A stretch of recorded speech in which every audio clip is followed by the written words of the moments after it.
स्वयं का सुधार बड़ी सेवा है। हम स्वयं का सुधार कर सकते हैं, अपने दोषों को देख सकते हैं, अपने अंतःकरण की शुद्धि कर सकते हैं, अपने लक्ष्य तक पहुंच सकते हैं। हमारा संकल्प दृढ़ हो तो हम परम आनंद, परम शांति का अनुभव कर सकते हैं।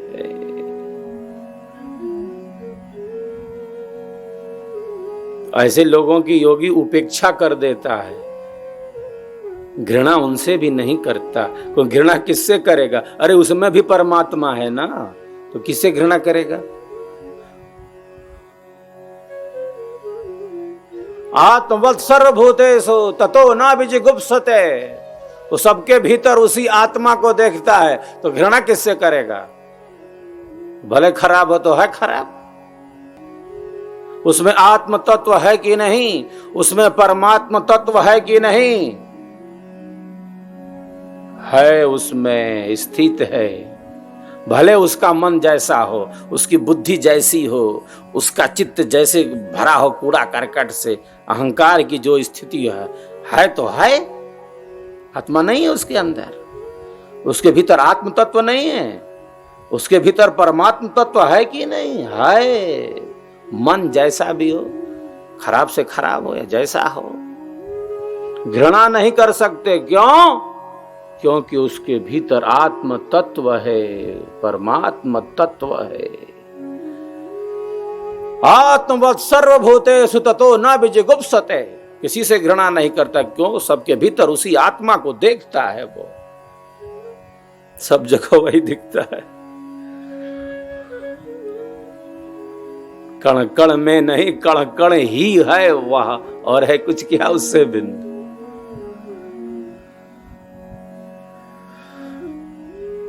ईशावास्यमिदं सर्वम यत किंच जगत्याम। जगत संपूर्ण सृष्टि ईश्वर से व्याप्त करने योग्य है, आच्छादित है, सब कुछ ये सारा वही है, इससे भिन्न कुछ नहीं। उपेक्षा कर सकता है, उपेक्षा करनी पड़ेगी, घृणा नहीं कर सकते।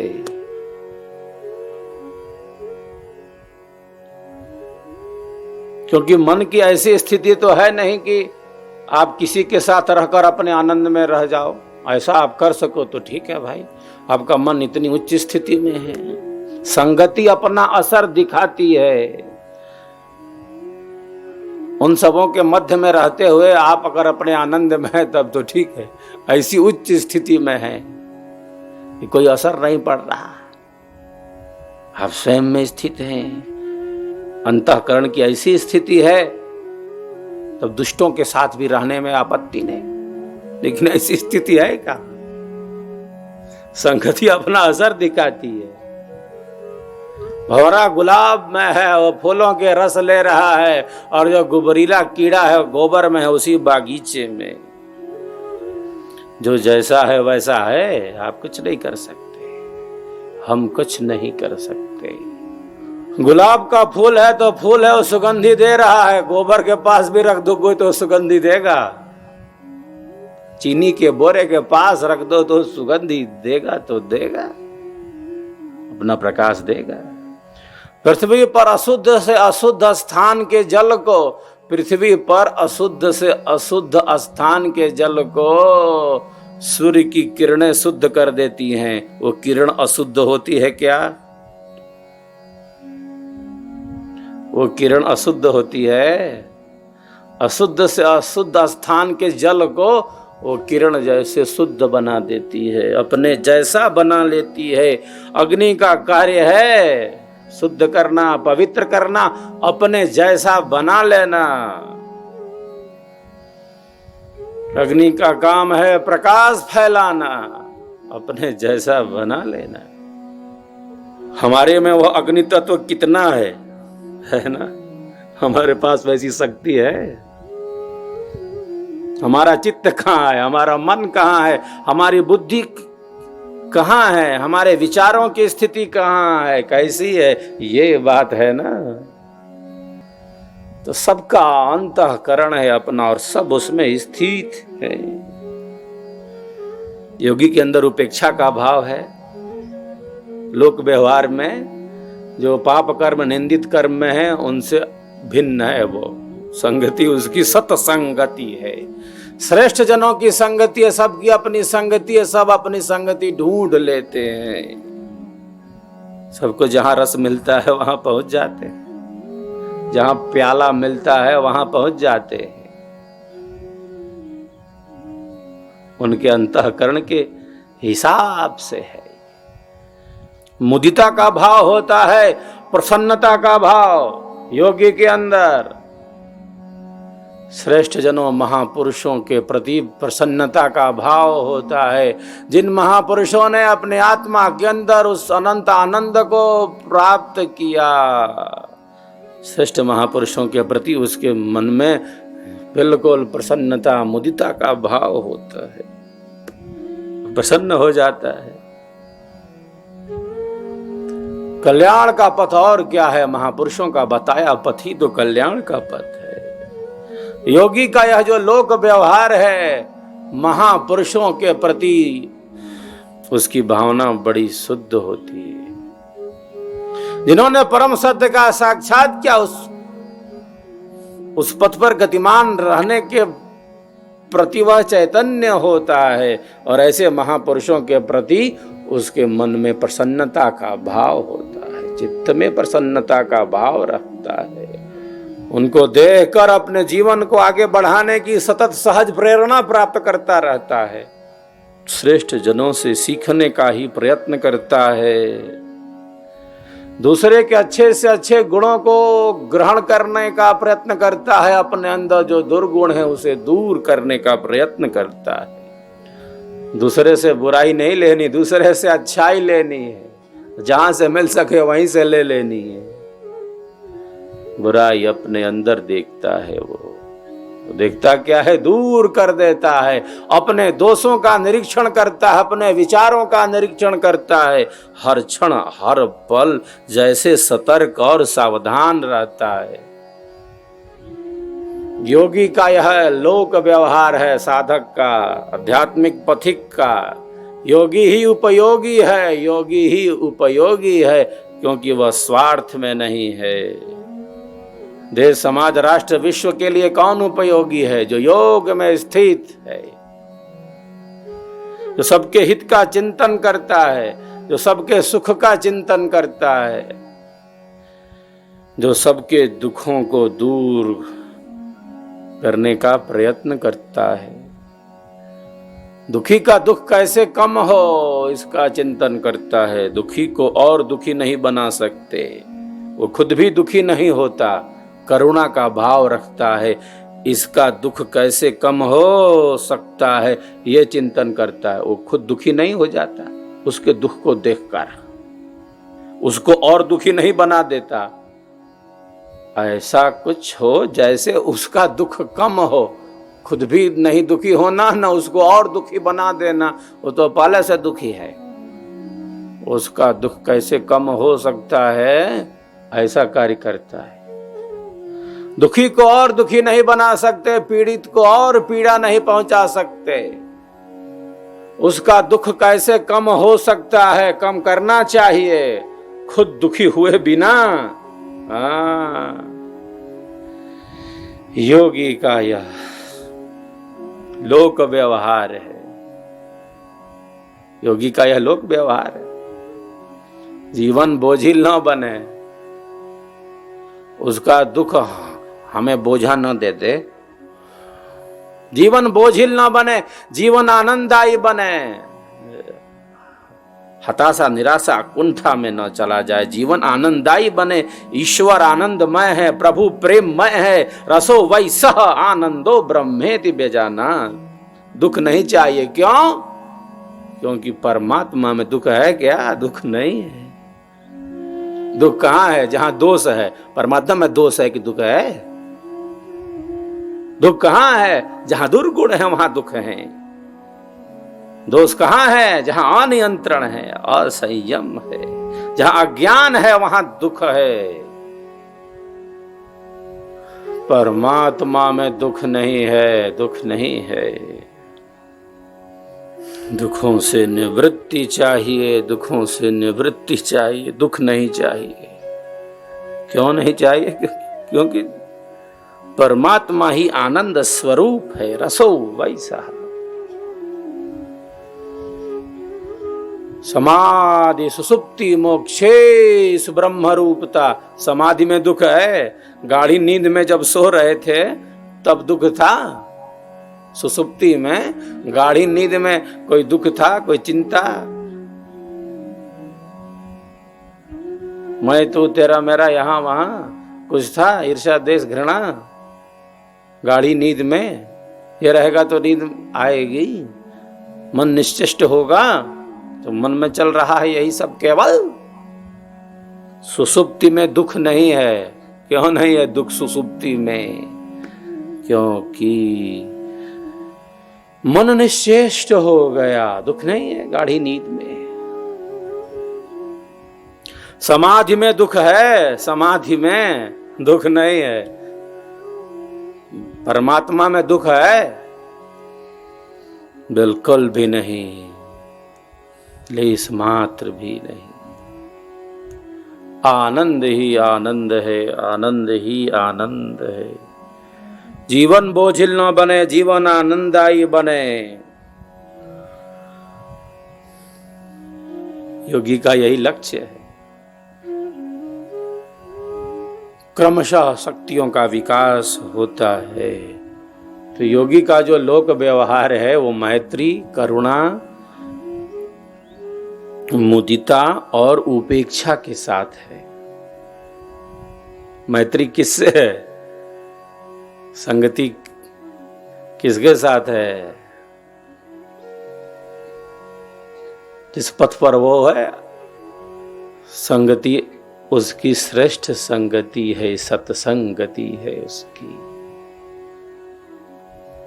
ये संगति सदैव अपना असर दिखाती। स्वच्छता के लिए जल और साबुन चाहिए।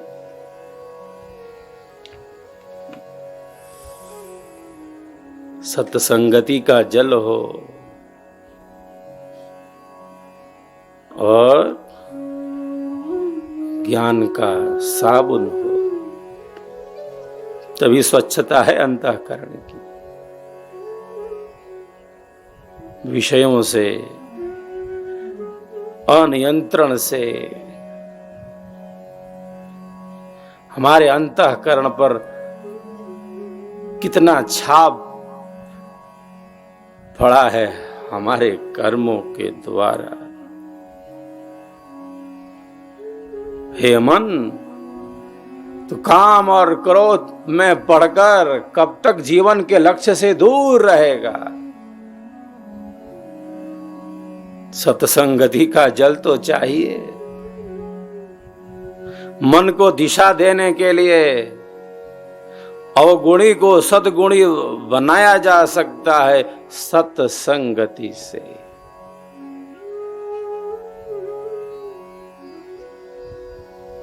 सत्संग का जल हो, ज्ञान का साबुन हो, आंतरिक शुद्धि का यह पथ है, अभ्यास का पथ है। ग्रहण कर लिया, कल्याण हो जाएगा। मैंने कपड़े पर सुबह साबुन रख दिया था। झूठ बोलता है कि साबुन से कपड़ा साफ होता है। हम तो सुबह से ही रख दिए थे, कपड़ा रखे थे उसके ऊपर साबुन रख दिए थे। तो शाम हो गई, कहता है कि साबुन से कपड़ा साफ हो जाता है। हम तो सुबह ही रखे थे, कपड़ा रखे थे उसके ऊपर साबुन रख दिए थे। झूठ बोलता है कि साबुन से कपड़ा साफ हो जाता है।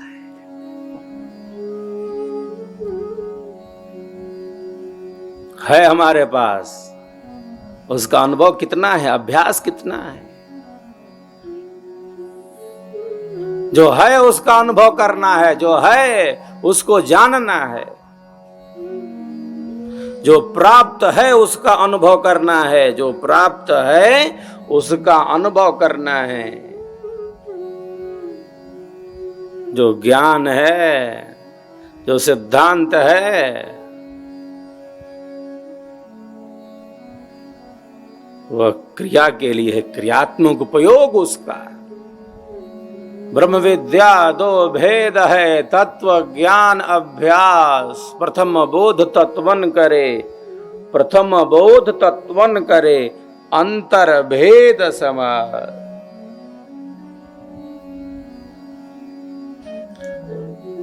एक बाह्य तत्व का ज्ञान है, एक आंतरिक साधना की प्रणाली है। ब्रह्म विद्या के यही दो भेद है।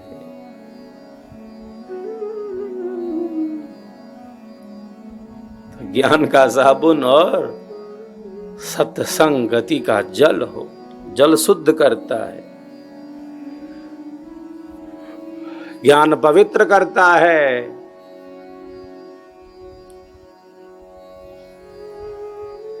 जल में शीतलता है। जो अंतःकरण की तपिश है, जो भीतर में उठा पटक है, बिना सत्संगति के ये आग कैसे बुझेगी? जो भीतर में ज्वाला है अनियंत्रण की, असंयम की।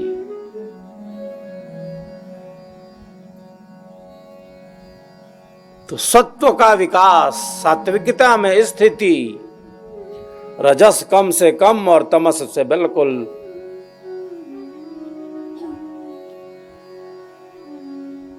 शून्यता की स्थिति।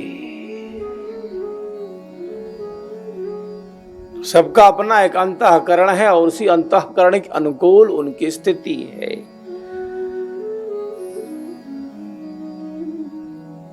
न्यूनाधिक है इन गुणों का।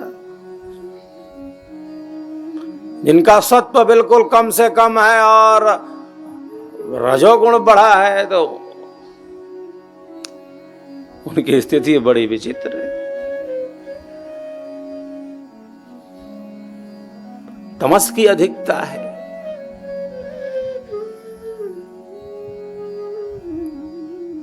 जहां स्थिरता है, जहां चंचलता का अभाव है, वहीं स्वयं में स्थिति है। हिलते हुए जल में स्वयं का प्रत्यक्ष नहीं कर सकते।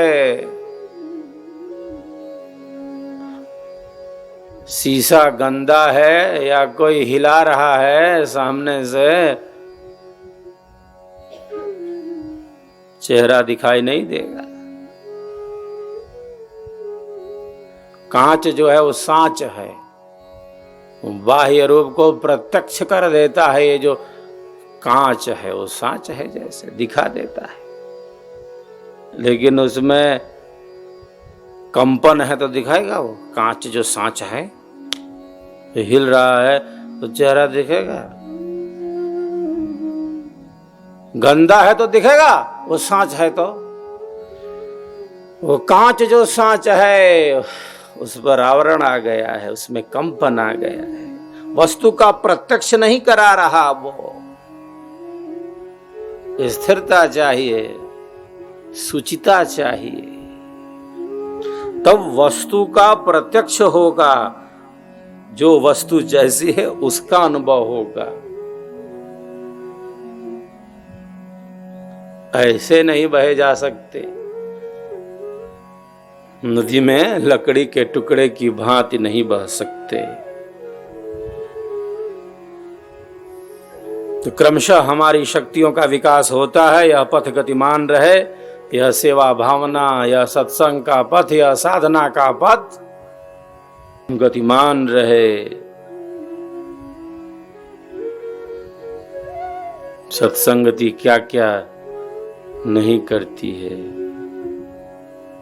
श्रेष्ठ भाव से हम इसमें स्थित रहें। प्रकाश के साथ रहना हमें अच्छा लगता है और अच्छा लगना चाहिए। अंधेरा वही है। कहाँ है अंधेरा?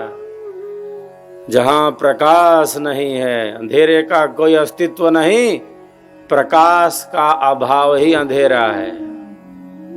अंधेरा कहाँ कहाँ है? वहां वहां है अंधेरा जहां प्रकाश नहीं है। प्रकाश होगा तो देखो अंधेरा कहाँ है। प्रकाश प्रिय हो।